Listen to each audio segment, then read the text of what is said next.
We're going to get to that right now because so far this season, the Bengals and Packers struggling to get their offenses going under Zach Taylor and Matt LeFleur, plus close friend of McVay, Kliff Kingsbury, his Cardinals, also trying to work through what their offense is. So, Schrags, is this a matter of sort of taking time to adjust through the start of the season or something else? I think a lot of people in the NFL and in the coaching world are taking a lot of joy right now in the failures of these young guns.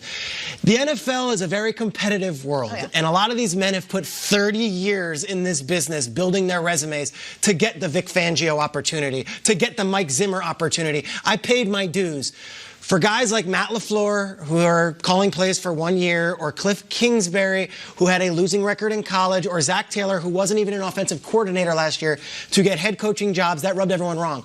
There are a lot of people enjoying this. I would just say, let's slow down. I don't think anyone had these high expectations for the Bengals coming into the season. Cardinals, it was going to be a slow build with Kyler Murray and what they have around him. And in the Packers case, they're 3-1, and LeFleur's offense has not been lighting it up, but it looks like Aaron Rodgers got his mojo back. Yeah. I'm not going to say that this has been a failure by any means after 4 weeks. And for those who are looking for a contrary opinion, Vic Fangio and the Broncos, doesn't matter what decade you were born, they're 0-4 also. It doesn't seem like any of these coaches out of the gates are having such a rousing success as last year's first-year coaches, Nagy, Reich, and so on. So I'm not going to push the panic button or say that these teams screwed up and that the McVay tree is a mess. I would say let's give it a little bit of time before we say that just yet. Maybe, or maybe those guys weren't ready and weren't qualified. You know, look what Bruce Arians is doing, the guy who waited forever. Second stop now, he already has Tampa looking good. When we all got together in 2016, there was a phenomenon in New York City where these lunatics were running around playing Pokemon and chasing them in the park and everything. Go. Yes.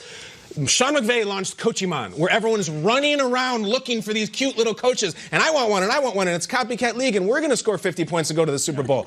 No, they're not. And I knew when this happened, at least one of these coaches was going to burn alive. One of them was going to be an F-, who was way over his head. The problem is, we are now in the instant gratification era where playoffs, first year. Ask Steve Wilkes how that went. One and done.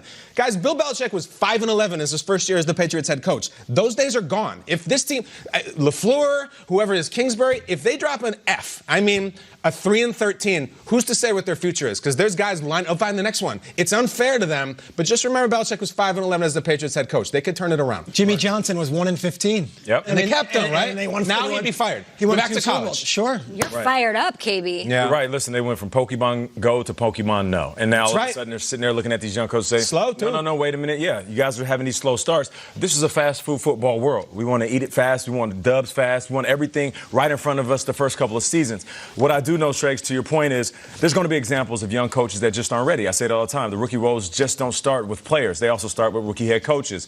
But on the flip side of that, there's some OGs that are from yesteryear, that are traditionalists, that do it the old school way, that come in and they can't connect with this younger generation of players, and they can't coach these younger generations of players, and they're in and out fast too. I'll just say be patient. I'm never a proponent of firing somebody after their first year. You give them at least a couple of seasons. And if they still have control of their locker room and they're building in the right direction, give them some time. If they lose the locker room and they're losing games, man, let them go just like they let go players. A little time. Give them a little time. I would say, to your point, like, Kingsbury's there and everyone wants to take their whacks at him. And I could be full disclosure, I know Kliff Kingsbury. It's not like I'm protecting him here. Right, no doubt. But I would say that Larry Fitzgerald and Terrell Suggs are pretty valued veterans in this league. And neither one of them has gotten off the train yet, right? So once he loses those guys, that's it. Then I'll say, all right, they're 38 and they're 37 and they don't believe in him. That's fine. But as long as the guys are still believing in these young coaches, I can't take my whacks just yet. But it hurts, I think, and to use Arizona specifically, we are all victim.